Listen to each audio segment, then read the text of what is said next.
तो MP board के class 12 के विद्यार्थियों, देखिए इस वीडियो में आज सुबह के पेपर के लिए इतिहास के most important question full solution के साथ मैं आपको बताने जा रही हूँ।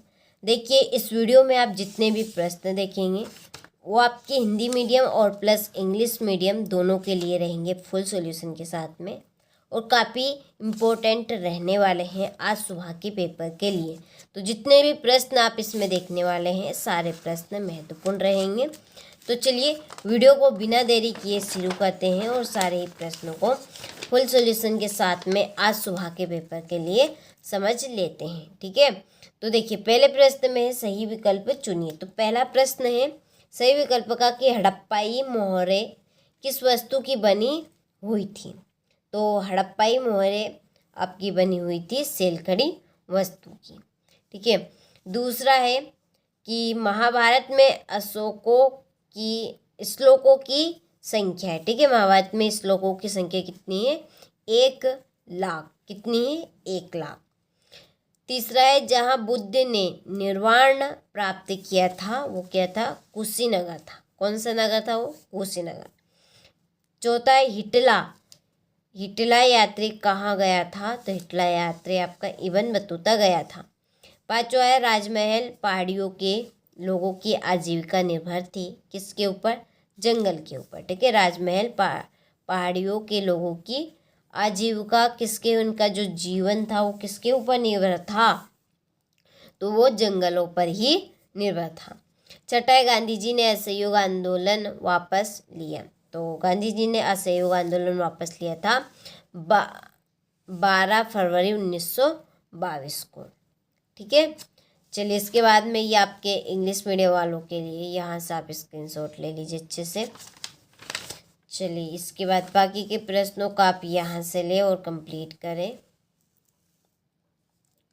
चलिए क्वेश्चन नंबर 2 में रिक्त स्थानों की पूर्ति कीजिए। पहला है फ्रांसवा बनियर एक खालिस्तान यात्री था, फ्रांसीसी।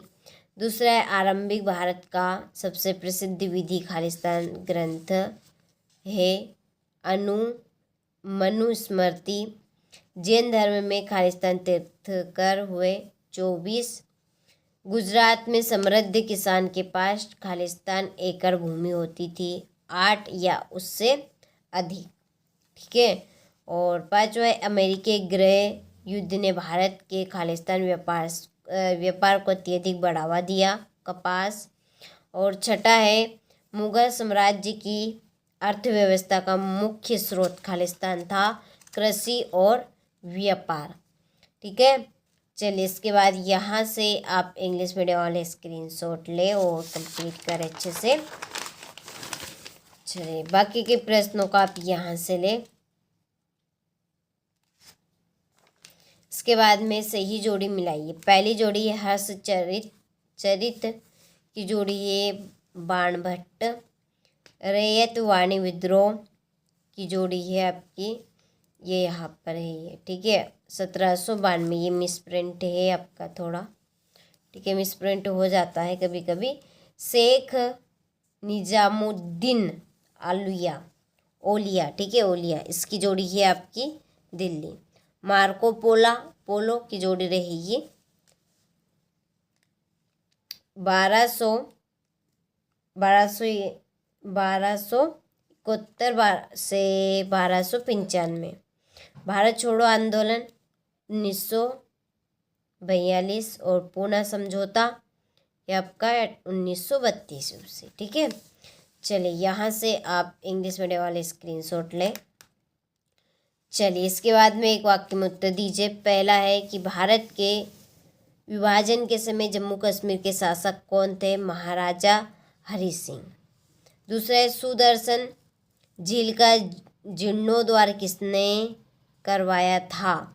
तो ये करवाया था रुद्रदामन ने। क्या है इसमें? रुद्रदामन।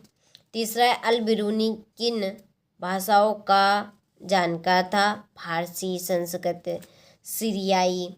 ठीक है, इन भाषाओं को वो जानकार था। अंतिम मुगल बादशाह का क्या नाम था? बहादुर शाह जफर। और भारत में प्रथम जूट मिल कब स्थापित की गई? सन 1855 ईस्वी में। ठीक है, चलिए इसके बाद में छठा है, वर्तमान में भारतीय संविधान में कितनी अनुसूचियां है? 12। सातवां है, भारतीय संविधान सभा के अध्यक्ष कौन थे? डॉक्टर राजेंद्र प्रसाद। ठीक है, चलिए यहाँ से आप इंग्लिश मीडियम वाले स्क्रीनशॉट लें। ठीक है, चलिए पांचवा है, सत्य सत्य लिखिए। पहला, हड़प्पा सभ्यता मिस्र तथा मेसोपोटामिया की सभ्यताओं के समकालीन थी, तो इसका आंसर आपका सत्य है। दूसरा है, जैन धर्म के 24 तीर्थंकर पार्श्वनाथ है, तो असत्य महावीर स्वामी की है। ठीक है, किसके? महावीर स्वामी के। तीसरा है, मलिक मोहम्मद जायसी द्वारा रचित प्रोमाख्यान का नाम पद्मावत है, असत्य है ये आपका। रिहला इब्न बतूता की रचना है, ये भी सत्य है, और पांचवा भी सत्य रहेगा और छठा भी आपका सत्य रहेगा। ठीक है, चलिए तो स्क्रीनशॉट आप ले लीजिए। इसके बाद ये आपके इंग्लिश मीडियम वालों के लिए। ठीक है, हो गया। चलिए यहाँ से आप बाकी के प्रश्नों का स्क्रीनशॉट लें। छठा प्रश्न है, संविधान सभा में हिंदी को राष्ट्रभाषा बनाए जाने के विरोध में क्या तर्क दिया गया? ठीक है, विदेशी रियासतों का एकीकरण किसने किया तथा एकीकरण की प्रक्रिया कैसे हुई? फिर है, हड़प्पा सभ्यता की कृषि प्रौद्योगिकी के विषय में आप क्या जानते हैं? यह आपका 9वां प्रश्न। चलिए, ये 9वें का अथवा सूफी सिलसिले किन 2 वर्गों में विभक्त थे? राजा कृष्णदेव राय की उपलब्धियों की विशिष्ट विवेचना करना है यहाँ से। तो सारे प्रश्न को आपको अच्छे से रीड करके जाना है परीक्षा हॉल में जाने से पहले, ताकि आप सभी अच्छे से अच्छा स्कोर कर सकें, क्योंकि वही कंटेंट मैं आपको दे रही हूँ जो 100% परीक्षा में आपका आने वाला है। तो देखिए, आप परीक्षा में जाने से पहले इनको सारे को अच्छे से कंप्लीट करके जाइएगा। ठीक है, ये आपका 17 प्रश्न लगभग होने वाले आपके टोटल प्रश्न। ये आपका 18वां, महाभारत को एक गतिशील ग्रंथ क्यों कहा गया? सांची स्तूप की खोज और उसके संरक्षण पर प्रकाश डालिए। ठीक है, यहाँ पर ये आपका 20वां प्रश्न हो गया। 21वां, कुल 23 प्रश्न रहेंगे मात्र।